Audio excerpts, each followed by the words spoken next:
Olá, meus amigos, eu sou a Vani, vim falar do Evangelho no Lar, essa ferramenta maravilhosa que muda a nossa vida, que harmoniza o nosso lar, a nossa família, nossos bichinhos, né?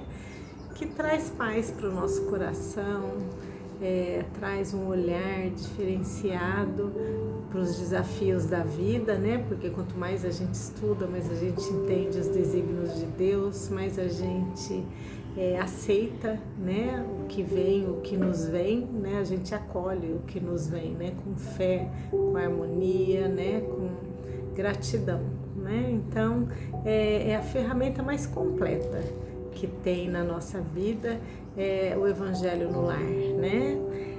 Então nós vamos começar aqui nosso Evangelho, falando um pouquinho, né, de como fazer o Evangelho, passo a passo. Primeiro, a gente escolhe um dia, um horário fixo, porque a espiritualidade amiga, querida, eles formam equipes, né, e vêm fazer o Evangelho conosco na nossa casa, né, trazem irmãos que estão no mesmo propósito do estudo, do aprendizado, e vem para fluidificar a nossa água, trazer paz, entendimento, né, harmonizar a nossa casa, né? Então é um momento muito especial. Então, uns minutos antes de começar o meu Evangelho, eu coloco uma música para harmonizar o ambiente, eu coloco a garrafinha com água, né? Onde vai ser fluidificada, daí no final do Evangelho eu distribuo, bebo um pouquinho, né? Se tiver mais pessoas fazendo conosco, dá um pouquinho de água para cada um. Eu coloco no meu filtro, na geladeira, no potinho dos meus animaizinhos, um pouquinho no meu aquário do meu peixinho. Eu pego um potinho com água, coloco um pouquinho da água fluidificada e molho as minhas plantinhas, né? Para que todos recebam com muito amor e carinho, né? Esse presente que a espiritualidade nos traz, né? Eu coloco uma florzinha para receber esses amigos queridos com muito amor e carinho, né? E daí como eu faço? Na hora exata eu tenho esses livrinhos, né, de cabeceira, eu abro uma mensagenzinha aleatória, leio uma mensagenzinha rápida, depois a gente faz a prece de abertura, né, de agradecimento, fala o que vier no coração. Depois nós vamos fazer a leitura do estudo, né? Eu faço o Evangelho segundo o Espiritismo, eu faço em sequência, cada semana eu leio um pedacinho, né?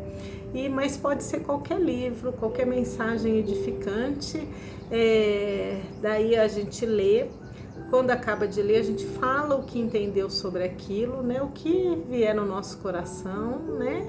E abre para que, se tiver outras pessoas juntas, para que elas também possam falar, se quiserem, né? O que entenderam daquela mensagem, né? Depois a gente faz uma prece de encerramento, de agradecimento, né? E vai distribuir a nossa aguinha. Então, assim, é rápido, é maravilhoso, é tudo em voz alta, porque os irmãos que nós atraímos com afinidade de pensamentos, de atitudes, né? Eles não escutam os irmãos de luz, mas escutam a nossa voz, escutam nós, né? Então, eles vão também estudando com a gente, ouvindo, né? Todo o Evangelho, as orações, e muitos acabam se doutrinando e acabam pedindo para ser ajudados e são levados com muito amor e carinho pela espiritualidade amiga.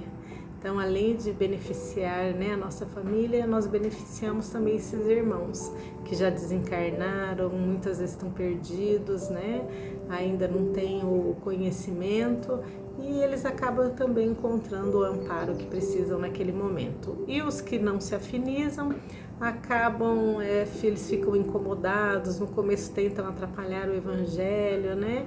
Mas se a gente for persistente, firme, eles acabam cansando e acabam se afastando, mas vão ser acolhidos em outro momento, né? Que nós temos o livre-arbítrio e muitas vezes aquele espírito ainda não está naquele momento preparado para isso, né? Então nós vamos começar aqui no nosso Evangelho lendo uma leiturinha rápida. Quando em convalescença, Senhor, sair de uma enfermidade é como ressuscitar, adquirir asas, preencher-se de esperança. O tratamento, o corpo que fraquejava, a recuperação estão sendo para mim um exercício do espírito. Quanta coisa, Senhor, rememorei, aprendi e de quantas me arrependi. Agora constato quanta doença me foi útil, trouxe-me a realidade da vida, mostrou-me com clareza os acontecimentos, a saúde, as pessoas, os problemas e suas soluções. Ressurjo, melhoro-me e planejo o futuro. Agradeço a vitória que me vem, assumo o compromisso de não voltar ao que era antes e de imprimir rumo no que fizer, tendo o amor por base do meu progresso. Obrigada, Senhor, muito obrigada. Agora nós vamos fazer nossa prece, de abertura. Vamos fechar nossos olhos, nos conectar com esse Pai de amor e luz, com a espiritualidade amiga querida, nossos mentores, e agradecer por essa oportunidade linda, de receber esses amigos queridos que trazem luz para a nossa vida, fluidificam a nossa água, a nossa gratidão, o nosso amor, e que as bênçãos do Pai se recaem sobre todos nós, para que nós possamos abrir a nossa consciência, absorvendo os ensinamentos e abrindo o nosso coração, para que todo esse ensinamento passe pelo coração e nos traga boas vibrações, mudanças nas nossas vidas positivas. Que assim seja. Bom, meus queridos, então, nós estamos aqui no Evangelho segundo o Espiritismo. Nós vamos começar o capítulo 9. Bem-aventurados aqueles que são brandos e pacíficos, injúrias e violências. Bem-aventurados aqueles que são brandos, porque eles possuirão a terra. São Mateus, capítulo 5, versículo 5. Bem-aventurados os pacíficos, porque eles serão chamados filhos de Deus. Idem, o capítulo, versículo 9. Aprendestes o que foi dito aos antigos: não matareis, e todo aquele que matar merecerá ser condenado pelo julgamento. Mas eu vos digo que todo aquele que se encolerizar contra seu irmão merecerá ser condenado pelo julgamento. Que aquele que disser ao seu irmão raca merecerá ser condenado pelo conselho, e aquele que lhe disser sois louco merecerá ser condenado ao fogo do inferno. Idem, o capítulo, versículo 21 e 22. Por essas máximas, Jesus faz da doçura, da moderação, da mansuetude, da afabilidade, da paciência uma lei. Condena, por conseguinte, a violência, a cólera e mesmo toda expressão descortês com respeito ao semelhante. Raca era, entre os hebreus, um termo de desprezo, que significava homem de má conduta, e se pronunciava escarrando e desviando a cabeça. Ele vai mesmo mais longe, uma vez que ameaça com o fogo do inferno aquele que disser ao seu irmão sois louco.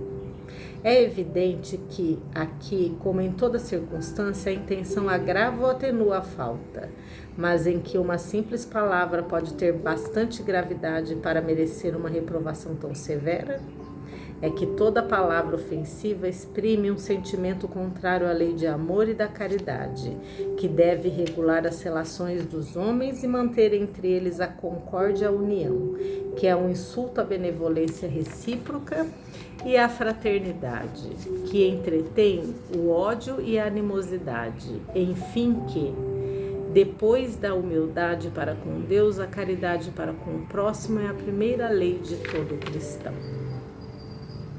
Bom, depois, nós lemos até o item 4, e vamos deixar o item 5 para a semana que vem. O que eu penso aqui, O que eu entendi aqui? Bem-aventurados os que são brandos, porque eles possuirão a terra. Eu penso, não sei, no meu entendimento, que a terra ela está passando por um momento de mudança, de transformação, e ela vai evoluir como tudo evolui, nada acaba, tudo se transforma e evolui. E quem vai ficar aqui, quem vai estar afinizado com essa vibração, com essa elevação de vibração, com essa mudança de vibração para melhor, mais elevada, mais pura. Que será quem? Os brandos de coração.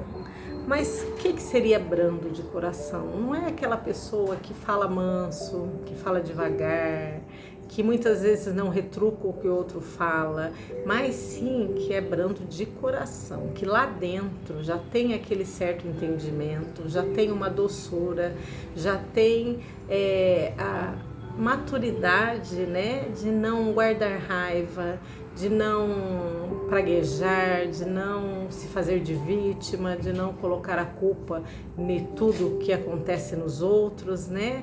É aquele que já está lapidando o seu coração, aquele que já está fazendo a sua transformação interna, né? Que está se melhorando como ser. Porque quanto mais a gente cuida do nosso interior, do nosso coração, mais a gente vai sendo amável, né? Mas a gente vai se transformando e se melhorando e melhorando tudo à nossa volta. Por quê? Porque quando a gente se melhora, a gente enxerga as pessoas, os desafios com outro olhar, né? A gente vê Deus em tudo, né? A gente consegue entender o porquê que a gente passa por certas situações, né? Por que a gente está em certos lugares com aqueles desafios, né? Então, quando a gente abranda o coração, a gente perdoa com mais facilidade, a gente ama, né? Com mais tranquilidade, né? Sem apego, sem julgar, sem impor, né? Então a gente tem um coração melhor, né? Isso é se cuidar, né? É se fazer melhor. E eu penso assim que a terra vai ser para essas pessoas, né? Que estão nessa melhoria, nessa caminhada, né? E aqui ele fala, bem-aventurados pacíficos, porque eles serão chamados filhos de Deus. Por quê? São aquelas pessoas que tentam viver de uma maneira mais plena, tenta viver numa vida mais harmoniosa, tenta se harmonizar com as situações que cheguem com as pessoas, né?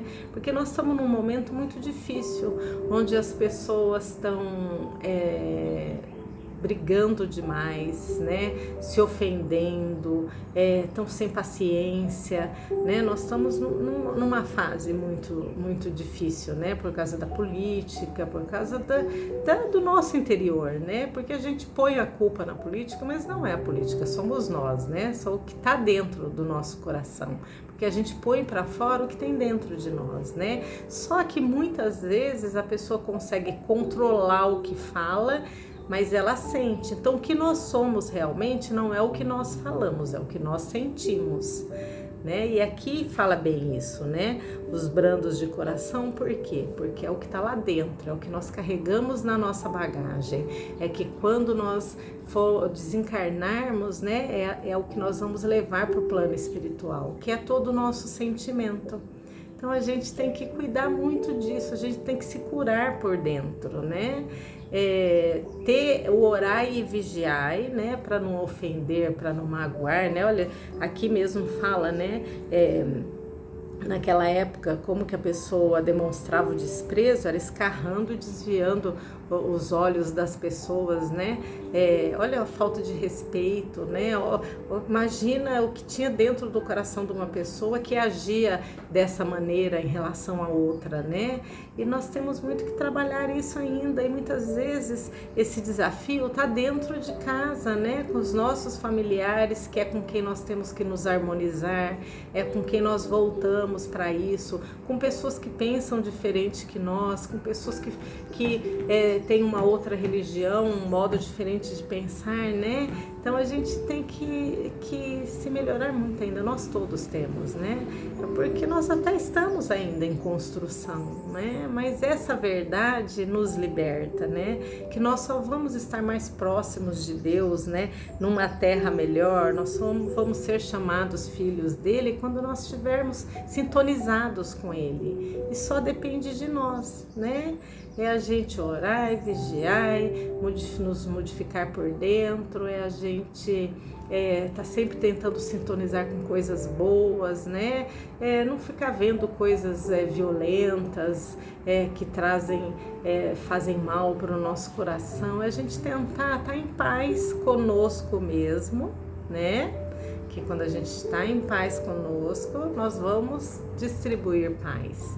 Se a gente nos ama, cuida de nós, do nosso coração, nós vamos distribuir amor, né?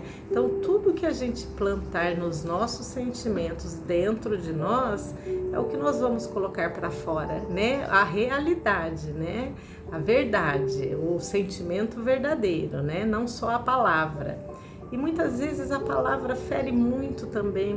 E aqui fala que a intenção agrava e atenua a falta, né? Porque muitas vezes você fala alguma coisa para alguém e você nem quis ferir aquela pessoa, mas a pessoa não tá bem, aquilo que você fala, ela se sente ofendida, porque dentro dela ela está em conflito, em desequilíbrio, né? Daí você não falou uma coisa por mal, você muitas vezes fala até para ajudar, tentando ajudar, mas a pessoa vê de uma outra maneira. Isso é uma falta talvez nossa, né? Talvez deveríamos ter mais cuidado, né? Mas quando a pessoa fala com maldade, para ferir mesmo, né? Com grosseria, é claro que aquilo tem uma falta maior, né? Então tudo tem seu peso, mas tudo depende de nós. Quanto mais nós nos lapidarmos, mais nós seremos brandos, mais próximos de Deus nós estaremos, né? Bom, é isso, meus queridos, que eu entendi aqui, né? O orar e vigiar o tempo todo a nós mesmos, né? Vamos então fazer uma prece de encerramento agora, né? Vamos agradecer a esse Pai querido, a espiritualidade amiga, a todos os nossos anjos protetores, todos os irmãos de luz que cuidam de nós, que estão trabalhando sempre a favor do bem, da boa vibração, do amor, né? Que tem paciência com os nossos erros, que nos intui para que nós possamos seguir por um caminho melhor. Agradecer toda essa seara do bem e que possamos também ser construtores disso, né, do bem e do amor, propagadores, né, semeadores da palavra do Cristo, né, vivenciando ela e levando para os nossos irmãos em caminhada.